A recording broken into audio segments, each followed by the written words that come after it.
Hi guys, ngayon naman di ba? Hi guys, ngayon lang ako mag-vlog ng ganito kauram ng malakas na panahon. The rainy days in the home. Di ba debekado na kasi diyan sa daan ng likod. Kaya may pagdulas ako. Kaya ito naman ngayon yung fish. Ano yan kuya, kasing fish yan? Tapos ibebenta nila ng mga kilos, ganun. Ng 1 kilos, 2 kilos. Kung magkano na ang halaga yon, para mahalaga sa akin itong ibablog ko.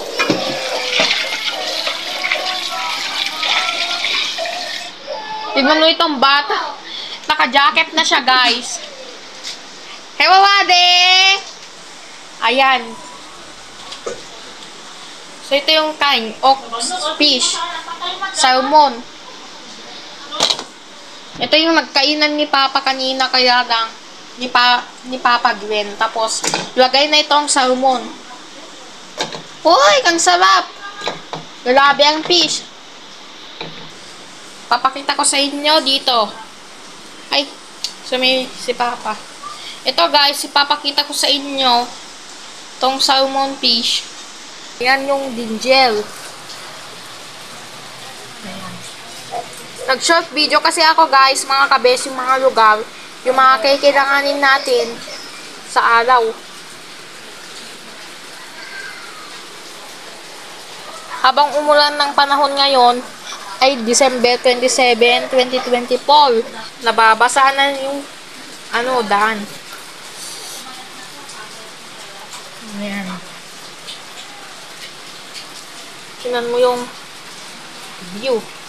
Oh, yan. Oh, the pretty video. Ito, guys. Ayan.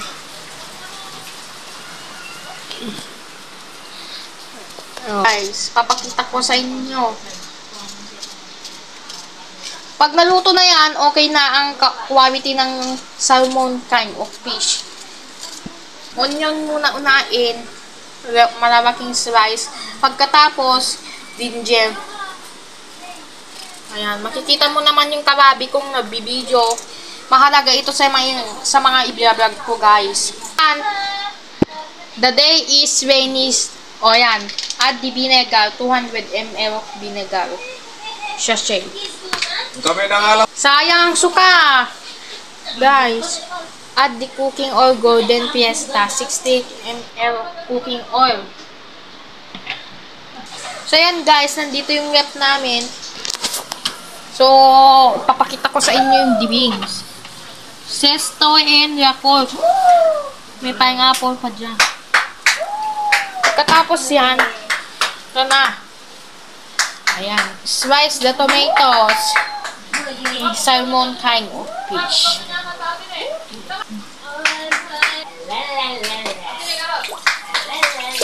Ito na.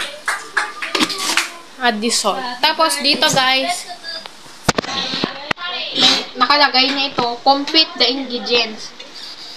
Ilalagay ko na lang sa comment section kung saan ito may ingredients. Ito na. Tikman yung apple cider. Mamaya na lang pag naluto na. Hi guys, ito yung ulam namin na naluto na guys. Papakita ko na sa inyo para makinaban na kayo. Tignan mo ang version ni Papa. Napakasarap. So yan na ang ngayon. Bye-bye. See you. So, ulitin. Bye.